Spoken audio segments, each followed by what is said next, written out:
So we're going to start. Today I'd like to introduce two speakers.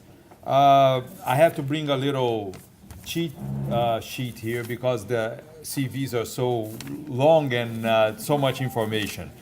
The first one, who's going to speak first? Sharon? Yeah. So Dr. Sharon Straus is going to speak first. She's a geriatrician here at St. Michael's Hospital, a professor at the University of Toronto in the Department of Medicine. And she's also the director of the translation program, knowledge translation program of St. Mike's in geriatric medicine at U of T. In the academic field, we know how successful a person is, academically speaking, by the number of papers that we have published in peer-reviewed journals. And I have to say that Dr. Straus has more than 350 peer-reviewed publications, which is extremely high. She is within the top 1% of cited clinicians researchers. That's in the Web of Science, and this is an extremely important acknowledgement of her achievements.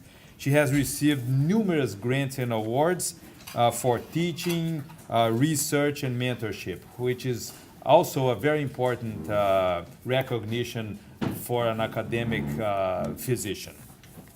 And Andrea Tricco, I'm sorry, Andrea. And it's Tricco, not Tricco, because this is an Italian name. She is on the same path, despite being she's a young assistant professor at the Dalla Lana School of Public Health at U of T, and she already holds Tier 2 Canada Research Chair, which is the beginning of a very successful academic and scientific career. And she has, despite her young age, I assume, 115 papers already published, which is extremely important as well for in a career as an academic physician. So they're going to talk to us today, and I hope you guys have a lot of questions, and I hope you guys enjoy the talk. I'm sure I will, and the lunch as well. Thank you very much. Great. Thanks very much. So thanks very much for the opportunity to come and speak with you. So we're gonna split the talk up a little bit. So how many of you have come to these rounds before? Hands up. So a few people. Okay. So I'm just going to describe a little bit what I do. So I'm a geriatrician. Has anybody heard that word before? Geriatrician? A few people at the back. So I look after people clinically over the age of 65. So, and they could be on a number of different medications, have lots of different medical issues, and usually they in fact have more than one or two medical issues. They usually have multiple things going on. So I often tell people that I have the best job in the world, and I truly, truly believe that I have the best job in the world because I get to see patients, and I see patients who have lots of different things going on, and they have lots of different questions for me, and their families have lots of different questions for me. And those questions are what I use for my own research. And ultimately, then, we use the research results to improve the patient care, and so that we can be better as clinicians in what we do. The other part of why I have the best job in the world is because not only did I get paid to ask and answer questions for a living, so who's got a better job than that, but I also get to work with amazing trainees and with amazing colleagues like Andrea Tricco. And so when you get to work with amazing people like this, and some of my research team is in the back as well, and they are what keep us stimulated. And you guys as learners keep us stimulated and interested and make us think about things differently. So it's really great to have the opportunity to come in and chat with you. So one of the things that Andrea and I wanted to talk about was around women in science and talk you through about some of the stuff that we've been doing in this area. So you've heard a little bit about what I do. Do you want to talk about what you do? Excellent, thank you, Sharon.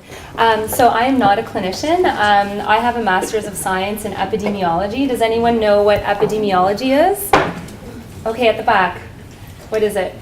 The study of the spread of diseases. Perfect, excellent. Very good. Almost like a textbook answer. A lot of people think it has to do with skin, but it doesn't, because epidermis all the time. So no, I'm not a skin doctor. So I did a Master's of Science in Epidemiology from here at the University of Toronto. And I did a PhD in Population Health at the University of Ottawa. So I am not a clinician. I'm a PhD scientist here at the Lee Cushing Knowledge Institute. And I'm also at the head of the knowledge synthesis team. We have about 25 staff. And Sharon is one of my amazing mentors that I'm going to talk a little bit about later on. But what drives me as well is Sharon and I have a lot of similar interests and similar drives. It is the team and the staff and the trainees that we get to interact with on a day-to-day basis. And I've had the opportunity to speak to high school students a couple of times, and I really, really enjoyed it. And I'm really excited to talk a little bit about women in science with everyone here today. Great, thanks. How many people here have thought about a career in science? Hands up. Excellent. Well, hopefully by the end of this talk, everybody will raise their hands when we ask about that. Because as we said, we think we're pretty lucky to get to do what we get to do. And hopefully many of you in the room will want to do something in science as well. Because we need more people to think about science as a career. So we wanted to talk a little bit about some of the things that we've been observing in academics. And this is, I don't expect people to look and see all the kind of, small little writing on there. But I wanted to highlight this pyramid that we see going on in academics across the country. So this is data from a national initiative that was done a couple of years ago to look at how many women are in academics. And by academics, we mean being involved in a university, in a faculty position at a university. And when you start off, you have to go to the university to do, your undergraduate degree, so your bachelor's degree. And so that's usually kind of, your 3 or your 4-year degree. And then from there, you go on and do graduate work. So you could do a master's. So Andrea talked about doing a master's. And then she went on and did further graduate work and did a PhD. And then once you do that, you might want to go on and do a postdoc, so additional training to set up your niche. And then once you do that, then you're eligible to come on as a faculty member and be an assistant professor. And so we start off at the assistant professor level. And then from there, we go on to the next ranking is the associate professor and then the full professor. So ideally, as you come through on your academic pathway, then you get promoted to those levels. One of the things that we've noticed, and this isn't just unique to Canada, for more than 30 years, the bulk of the people who are doing their undergraduate degrees at our universities are women. Similarly, if you look at people who are doing masters and PhDs at our university, it's almost 50% women, and it's been that way for about 25, 30 years. So it's not something that's just happened recently. If you look at our medical school class at the University of Toronto, when I went to medical school, it was, back when the earth was still cooling, it was about 30% women. Now it's for many, many years, it's been 50% and higher. So then if we look at what happens at the assistant professor level, so are those people who are doing their graduate training and research going on to academic pathways? So we can see then that if you look across Canada, it's about 40% of the assistant professors are women across the country. But you can see as we're going up the ranks in universities, the proportion of women is not going up. It's getting smaller. So by the time you go up to the professor level, it's about 15 to 20% of them are women. And this is across Canada. Now, up at the very, very top of the pyramid are things called Canada Research Chairs. So this is a program that was started about 15 years ago to identify kind of people who are very productive in terms of research and doing some innovative work. And there's junior ones and senior ones. If you look at who's getting these very senior research chairs across Canada, only about 17% of them are held by women. And this has not changed in the last 15 years since this program was started. And in fact, recently, there's been a lot of talk. If anybody is following any of the Twitter with any of our federal ministers, so our Minister of Science has been tweeting about this, saying that we need to look at this, and we need to understand how we're nominating people for this. So this is why we're seeing this pyramid that's happening in academics. This is just another way of looking at it, that if you can see, so the purple line is women and the bottom line is men. And this is going from the bachelor's, so the undergraduate degree that I talked about, to the graduate, all the way down here to the full professor. So you can see the lines cross over, and you can see that in fact, although we have lots and lots of women doing their undergraduate and their graduate degrees, getting hired as assistant professors, they're not necessarily continuing through to the full professor ranks at universities. And as I said, this isn't just happening in Canada, it's happening worldwide. Yep.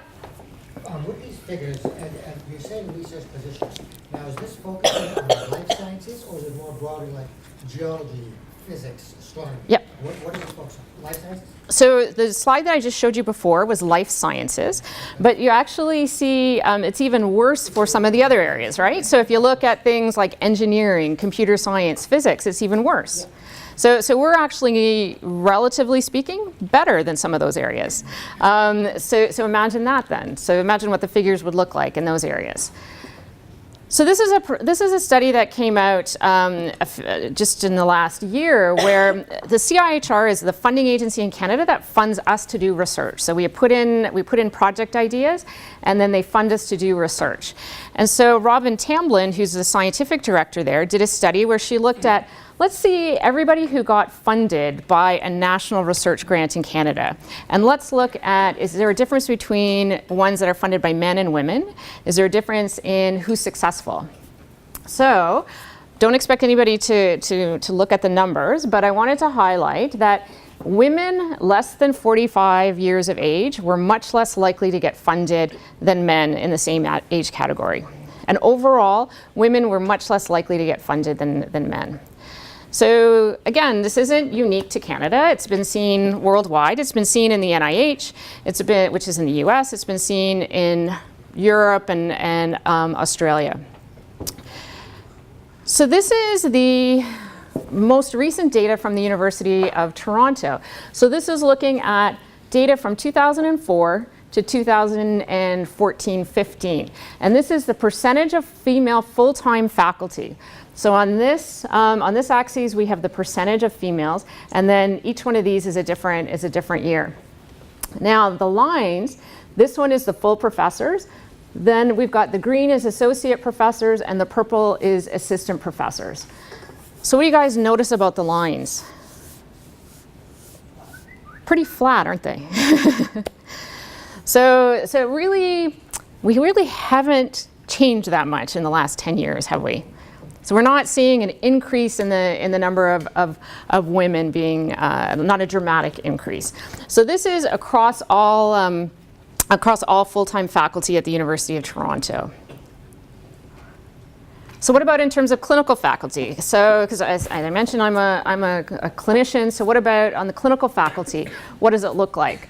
So just as a reminder, the assistant professor is the most junior ranking, the associate is kind of mid-career, and then professor is the most senior. You can see here that we've got more women at the assistant professor level than we do at the full professor level. And then this is women and this is men at the University of Toronto. Yep. Can you please explain what clinical faculty is? Clinicians like me, so physicians. So people who teach and work in the field. So it's people who are, we could be, so we have to be a physician, but we also could be a researcher, we could be a teacher, we could be an administrator, but we have a clinical appointment as well as some other type of academic role. So the previous graph was for people who are... Everybody, across, everybody, so they, yeah, exactly.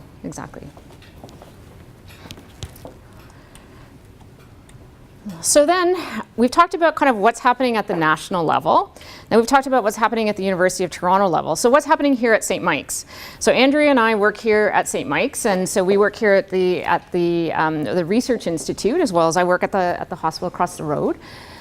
So we wanted to look at what's happening in our local situation and how many men and how many women do we have.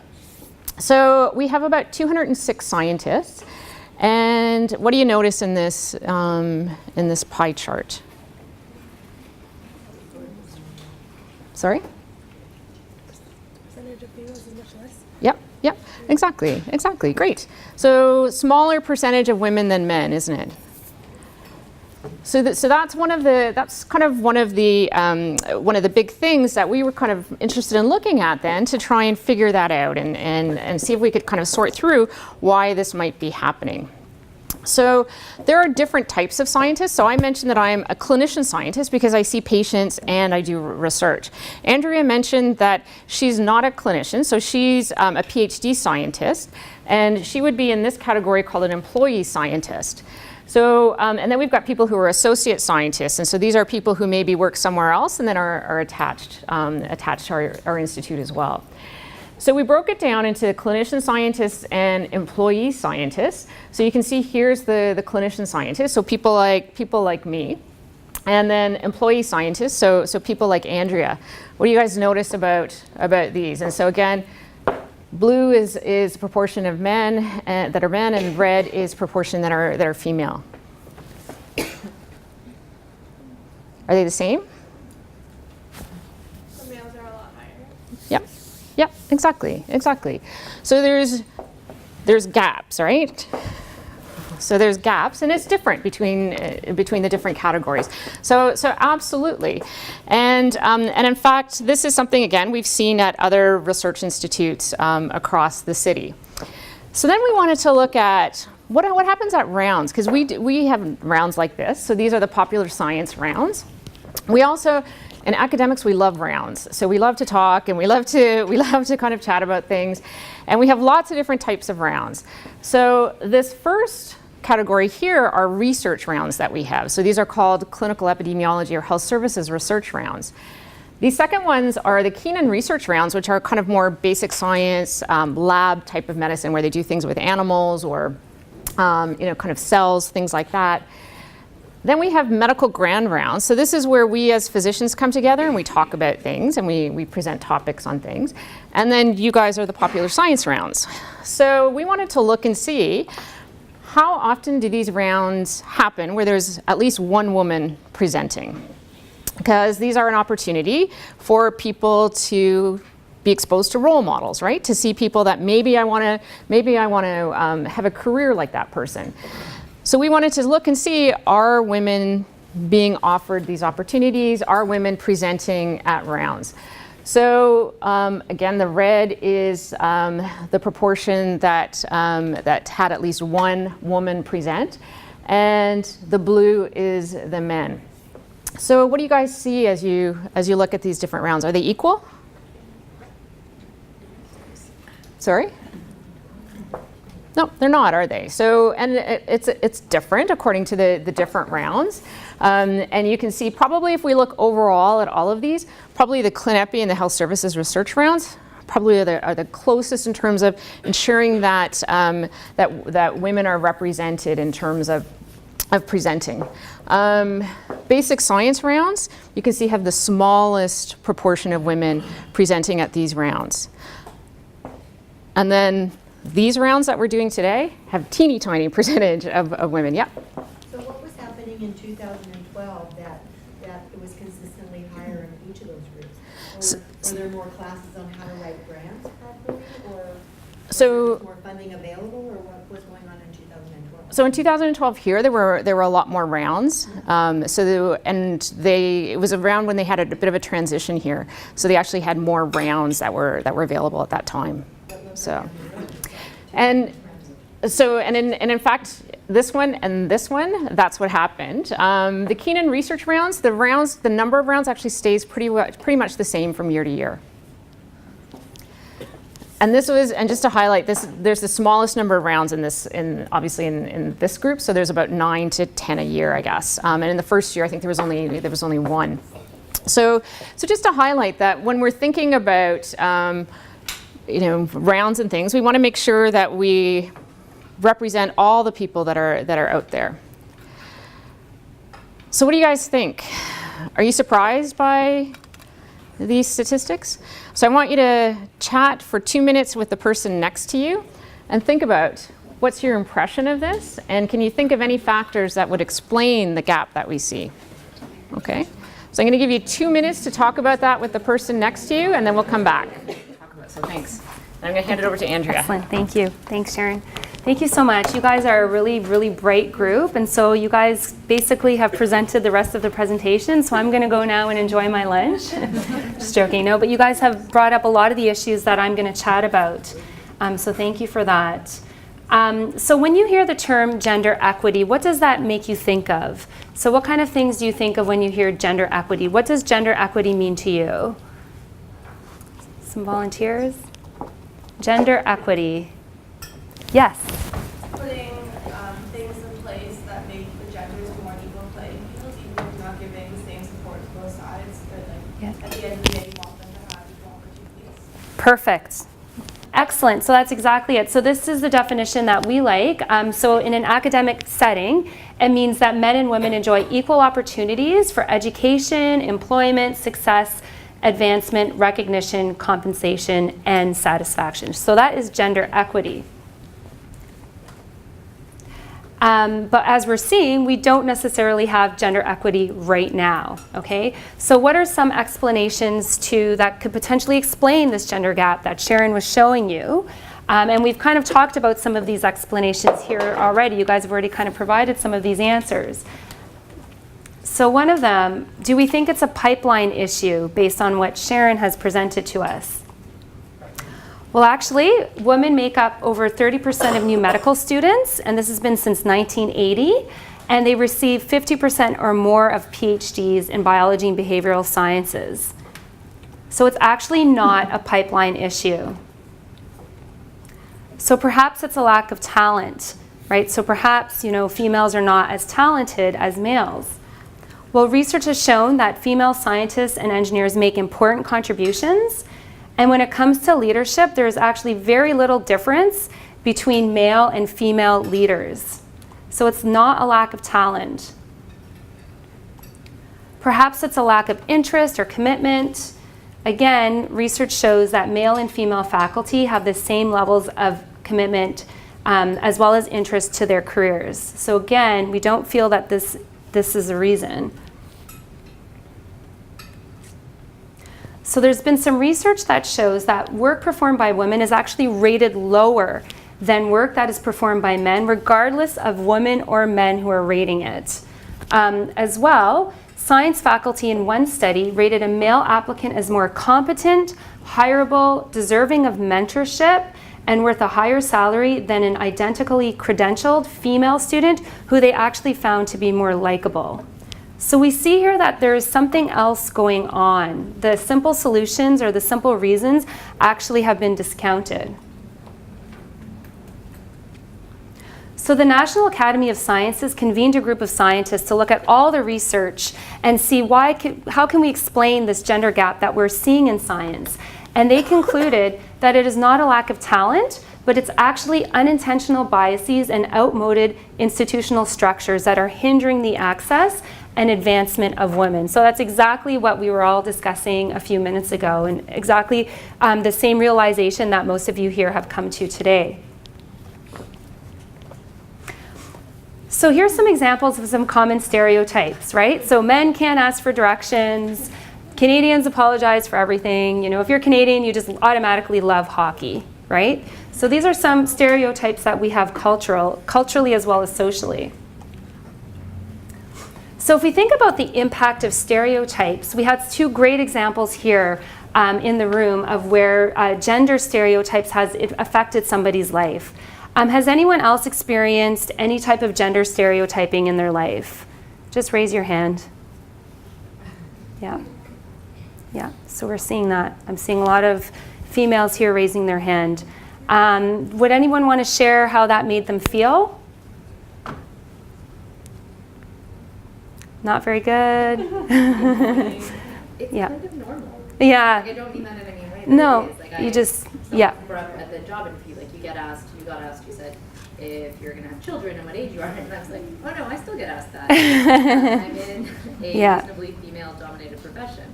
Yeah, absolutely. It's just part of the lexicon. Absolutely, yeah. So it affects us professionally. It also can affect us personally. So who here saw the Ghostbuster movie, the recent Ghostbusters? Okay, did you guys like it? Yeah, was it awesome? Yeah, pretty cool. Okay, pretty funny, right? So I don't know if anyone noticed in the news, but when the Ghostbuster movie came out, there was a lot of backlash in the media saying, you know, this is a chick flick, automatically, it's all female cast. Can females really actually be funny? You know, this type of thing, right? So this is a stereotype, a gender stereotype that actually impacts us, and it's just the way that our culture and our society have shaped our norms and the way that we live our lives. Another recent example, has anyone been following the elections in the United States? Right?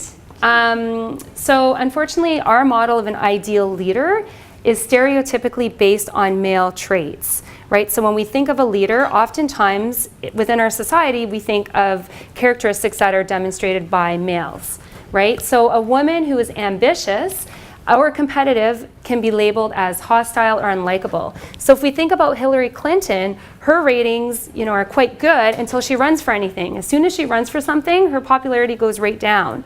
You know, so it's kind of this catch-22 as a woman. You want to advance, but then you're unlikable if you advance. So there's been some research showing that a higher a woman goes in her career, the less like that she is, not only by her male counterparts, but also by the female counterparts, right? The females don't like her, the men don't like her, you know, the colleagues don't. It's just, we're, for whatever reason, yes? But that's not necessarily, what you're saying is not 100% correct. Yeah. If we like her, we like her, but if Yeah. she's going to be president of the United States, Yeah. we want somebody who's under criminal investigation for an email. I agree. I agree with Hillary. I totally agree with what you're saying. So I'm just saying in general, when we think about an ideal leader, the traits are typically more associated with male traits, male characteristics, than female. There is more context. I agree, there's more context, but I'm just saying in general, when Hillary Clinton runs for something, whether it was now or previously, her ratings go down. Yes? So when we're thinking about women in leadership roles Yes. and the way they're perceived, Yes. from a very early age, Mhm. a woman that shows anything like leadership Yeah. can be put down by being called bossy. Exactly. Which when you think about it as a gendered insult, you never hear a boy being called bossy. Exactly. Ever. Yes, that's So exactly. same a woman.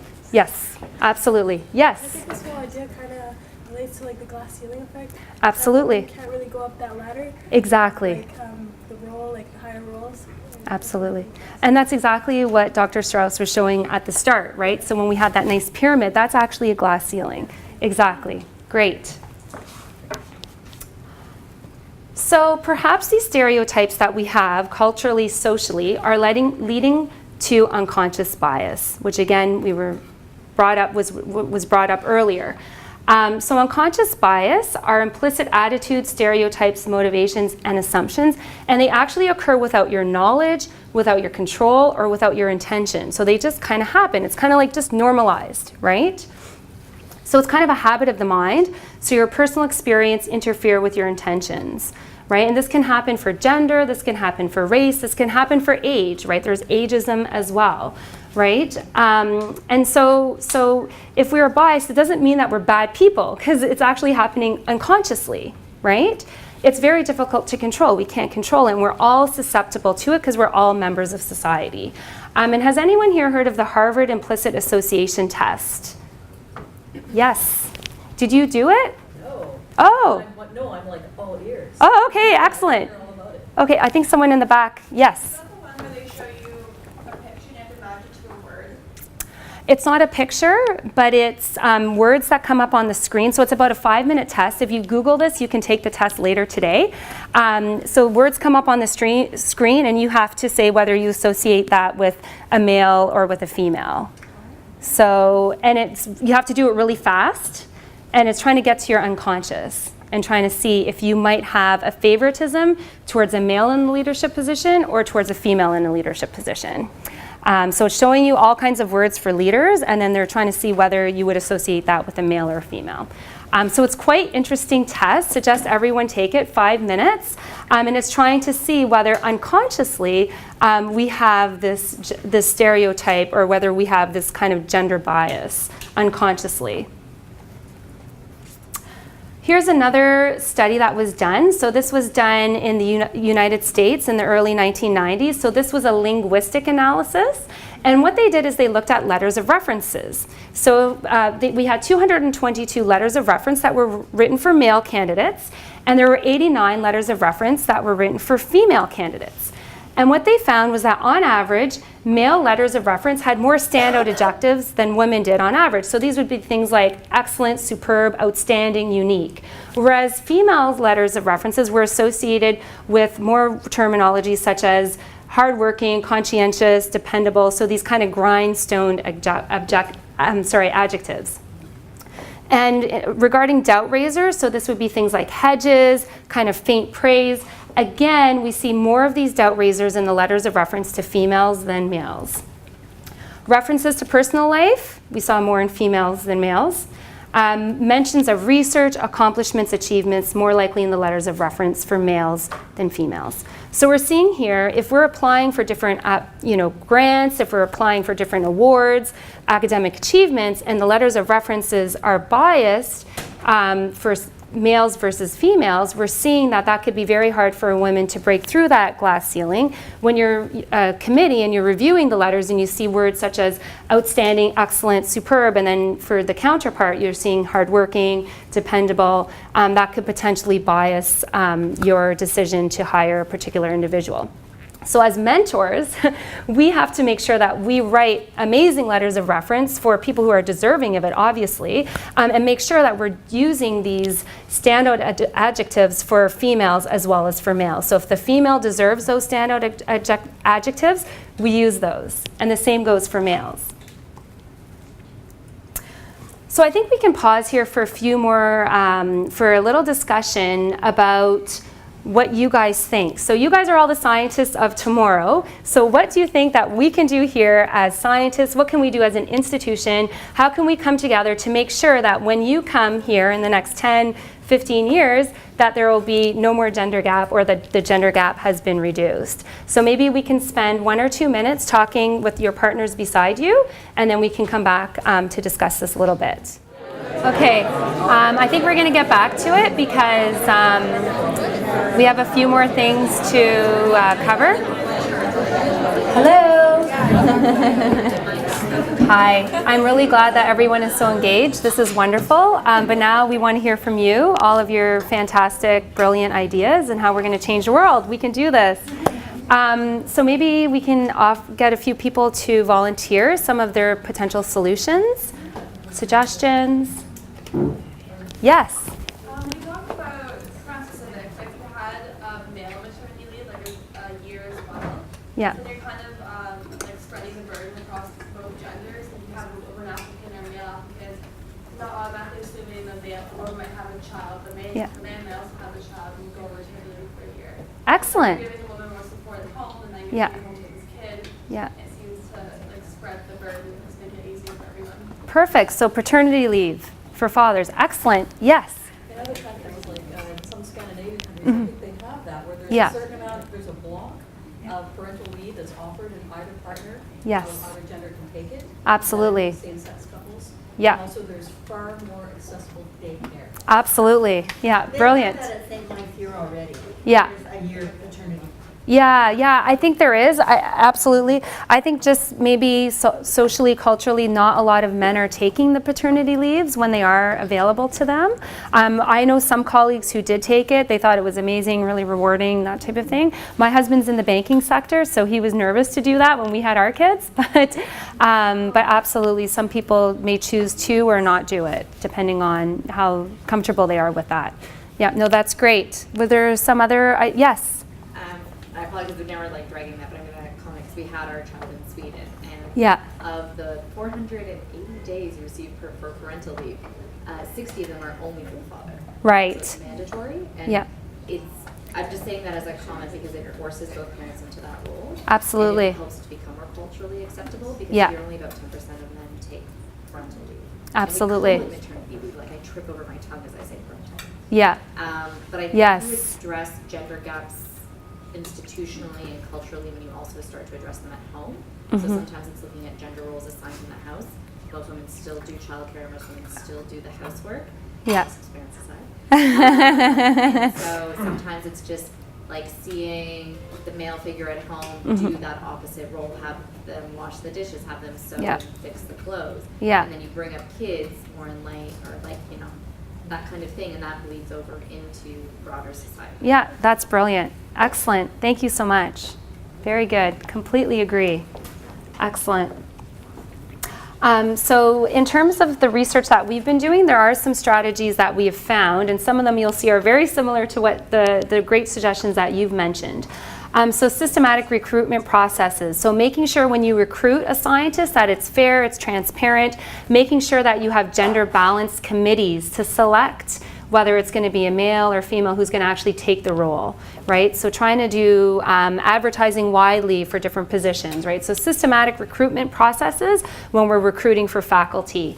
Early female mentorship. So we saw lots of females in here raising your hand saying that you might be considering a career in science. So I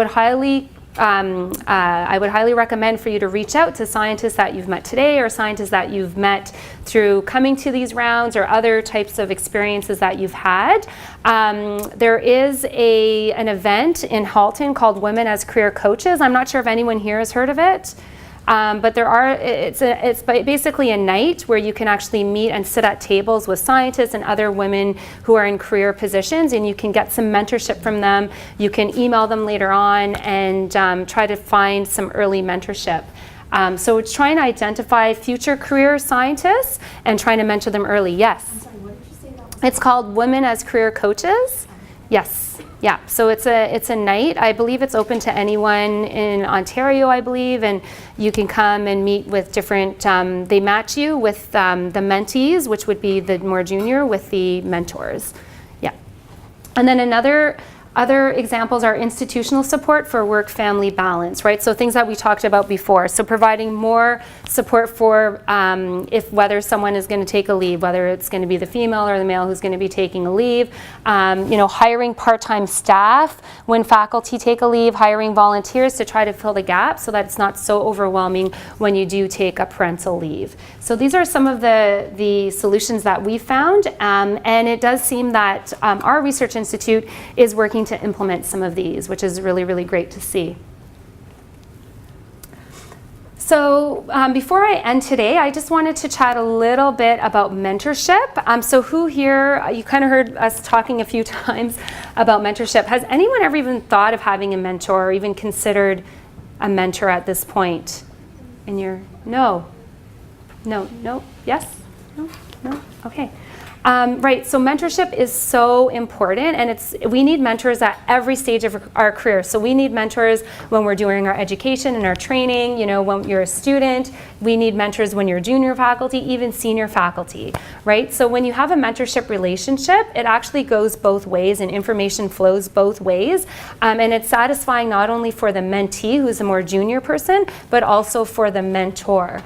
So what usually happens is a mentor who's experienced, highly regarded, and empathetic person who will guide a more junior individual who we call the mentee in development and re-examination of their own ideas, learning, and their personal and professional development. So Dr. Straus is one of my mentors, so I'll give this as an example. So Sharon is amazing she doesn't give me the answers. So if I come to her and ask her, should I take this opportunity, or, someone has asked me to do this, should I do this, trying to manage my own workflow, she'll actually start asking me questions back. So she'll say, if you take this on, does this mean you're going to have to say no to something that you really want to do, right? So it's this kind of constant self-reflection that kind of goes back and forth. Right? So for example, she'll kind of help me think about what's my short-term goals and what's my long-term goals, and what can she do as a mentor to protect me in my time to make sure that my long-term and my short-term goals are attained. Right? So if an opportunity comes up, she'll say, Andrea, I thought you said you don't really like to do that task, right? Are you sure you want to do that opportunity, right?